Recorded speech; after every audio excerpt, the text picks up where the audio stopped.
Hey, it's Nina.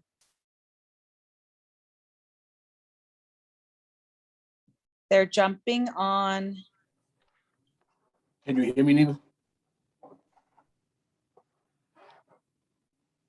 Yes, I can hear you.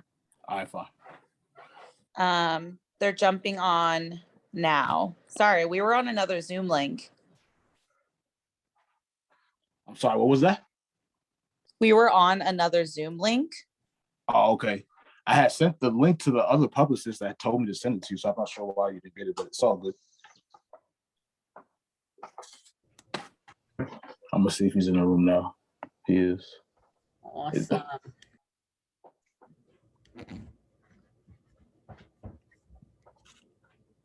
So we have Ronnie, who's from Sean's team. Hi, Ronnie. Thank you. Hello. All right, he's coming on shortly.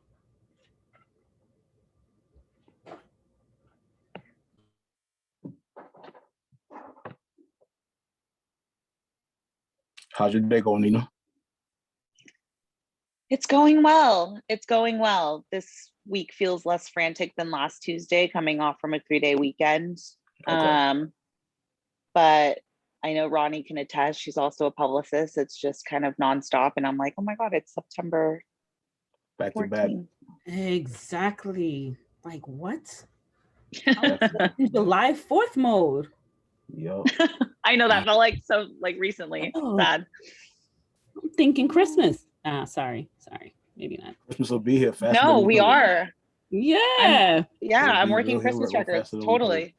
Yo. I think he's connecting. All right, my co-host is on here. Sean Paul's on here. DJ Inferno, can you hear me? Yep, I can hear you. All right. Sean Paul, can you hear me, my man? Yeah, bro. Yeah. Can hear you. All right, cool. My name is Mr. Music. Mr. Music. Our MNTC Radio. No, Mr. Music, you name, bro. My co-host is DJ Inferno. He's on here as well with me. He's a co-host as well. What going Inferno? Big up. What up, big up? Come on. So I'm ready whenever you are, Sean. Yeah, man. Straight, man. How's everybody doing out there? It's your man, Mr. Music. You're now tuned into MNTC Radio. Also plugged in with the Plug Excel. We got a very special guest in the building. Sean Paul, what's going on, baby? What up, brother? I'm good, man. Good. Give thanks for the time, man. Man, no doubt. Now, I definitely want to talk to you about your new joint, OnlyFans. Before I ask you that, you hooked up with Ty Dolla $ign on this joint, and you've been making music for years. What is it like to still be relevant and still be having the club jumping after all these years? Yo, feeling good about, still being able to put out music nowadays, man. There's been quite a few years still, so I'm giving thanks, man. When I first started this, the first song I wrote and people was like, yo, that's dope. I was always worried about how it continue, you know what I mean?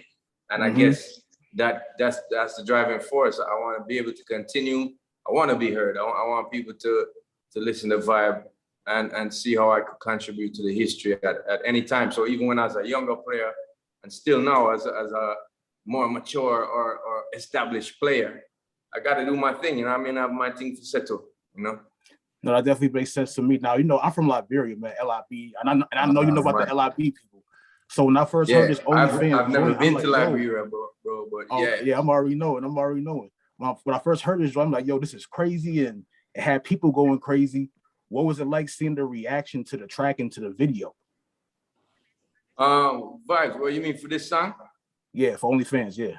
Yeah, vibes, I want to, most of the songs I do is vibe music, and maybe people can look and judge that as escapism, but for me, it's like I'm already surrounded by the bad news on the news every day, on the internet all the time, with my friends on the block, on the street. Like there's a lot of bad news. So for me, music always provided, that form of what people might say escape or just refreshing, just rejuvenate my mind on something that's different from the present situation of certain things, So for me, that's why I did so much work this year. I can't tour. I usually tour 6 months out of the year. And I decided to just put it into the studio. So I did Live and Living, which was that first album in March. And then now I put together Scorcher, and this is the second single off of it that I'm pushing right now with Ty Dolla $ign. Good vibes, man. I'm loving that people receive it well. As I said, it's feel good music for me, and I'm happy to try to make people feel a little better in these times. No doubt. Now, before I turn it over to DJ Inferno, I just want to know, is there gonna be like a surprise announcement that you got a sponsorship with OnlyFans or something, or what? That's what I'm waiting to hear, if I'm being honest with you. No, they were saying to me that I should, and I've been asked that question so much times, but for me, it was like we was talking in the studio and writing the song. We was talking about women's liberation and how a couple of generations ago, when I was a kid, women didn't have the same force in the workplace. They weren't looked upon as that important in the workplace, whatever work you do. So we was bigging up the women them, and we started to write a song about women who are just do their thing. They're independent. You know what I mean? And that also involves dudes who trying to get at her. And it's like, bro, you have to come better than that, because she already making her own bag. She your own boss. You know what I mean? You already know. So we bigging up the ladies who are independent, but also it's the power of the internet. You know what I mean? We was talking about Twitter and TikTok, the dancers on there and the comedians on there, and everybody got a space on the net now. You know what I mean? So then we started talking about OnlyFans, and I was like, yo, you know what? This is controversial. Let's call it OnlyFans. And then everybody started asking me the questions. So I'm preying it now to see if I want to put my OnlyFans out there, because it's really just exclusive content, right? Yeah, so, I believe so, yeah. So, I mean, I know a lot of ladies want to see me in my undies and with my shirt off and things, but I got to do some training for that. I hear you, man. Yo, I definitely appreciate you, Sean Paul. I'm going to turn it over to DJ Inferno for the rest of the interview, man. I appreciate your time with me. Respect, brother. Yeah. Respect. Yeah, so my questions is real simple. So I have to ask, I feel like you were the pioneer in engineering, mixing Afrocentric music with hip hop and R&B. And now that's kind of like the norm now. It's normal that you have this Caribbean sound with the R&B, everything is mixed together.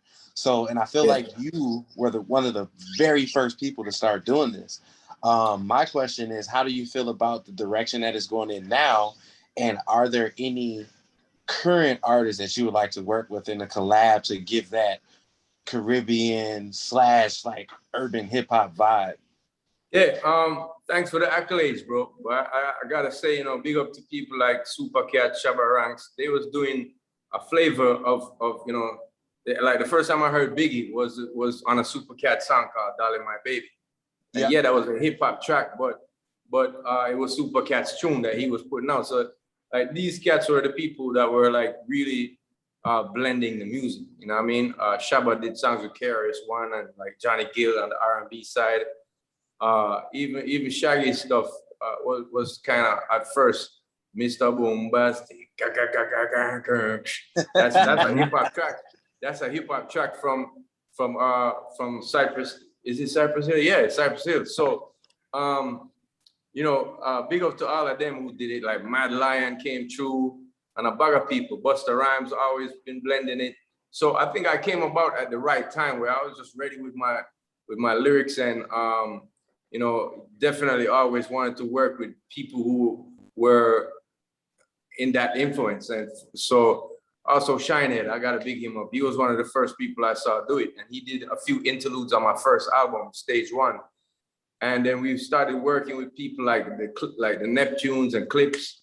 So we always been doing it. I think now it's just about the time where people would look and say, "Oh, he was the first kind of dude almost doing it."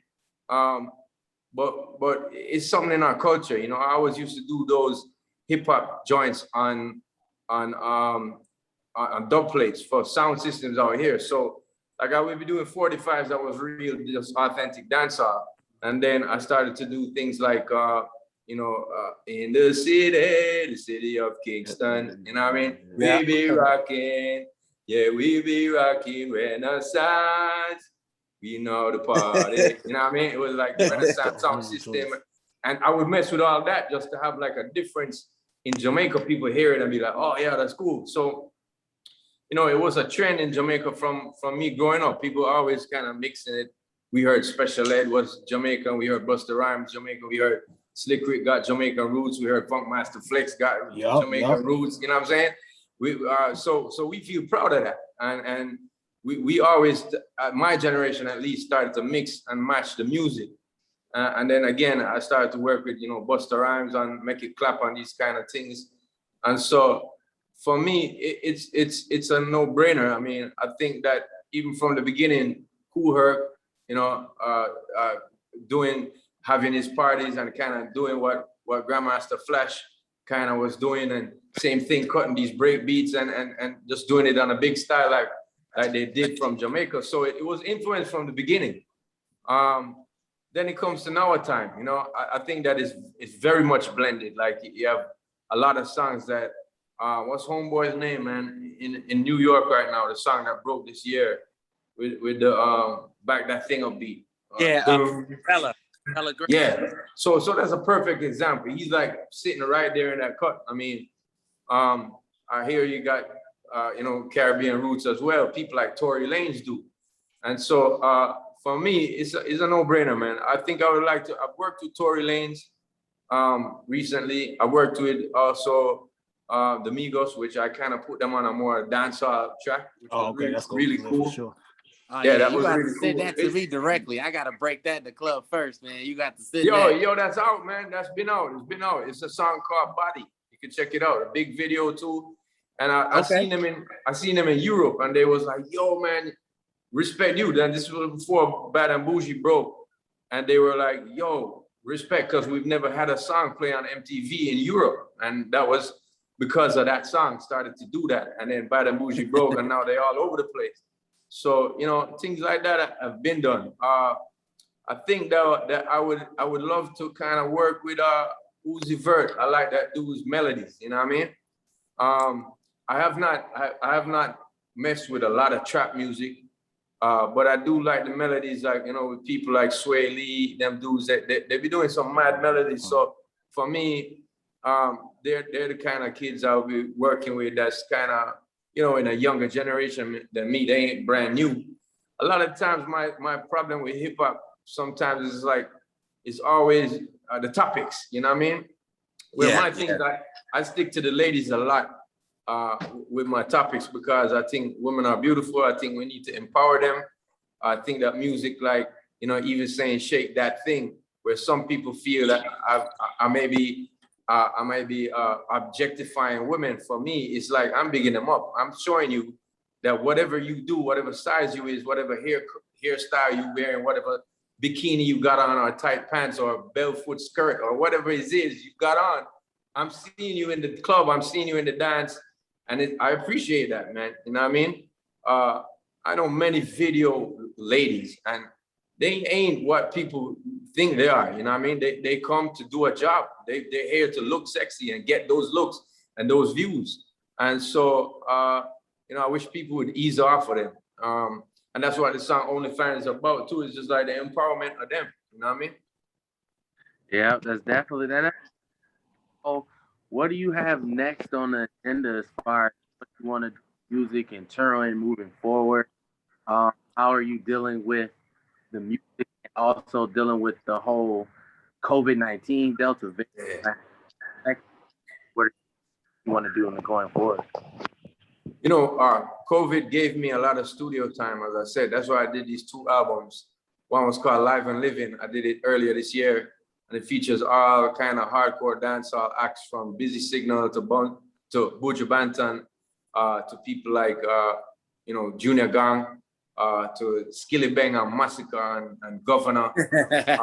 These are some of the younger names in the business, but I decided to put that together because I had so much time. You know, I toured for more than 6 months out of the year, so I didn't have that this year, and I decided to just put this collaborative work together, and also work on the island album that I had, which is called Scorcher, and that's gonna come out soon. The first single, the second single is this one with Ty Dolla $ign here.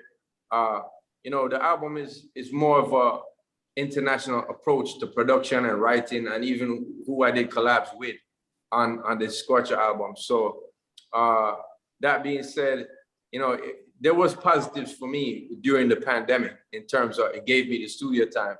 Other than that, bro, it's been hard, man. You know, I've had friends that have been hurt physically by this thing.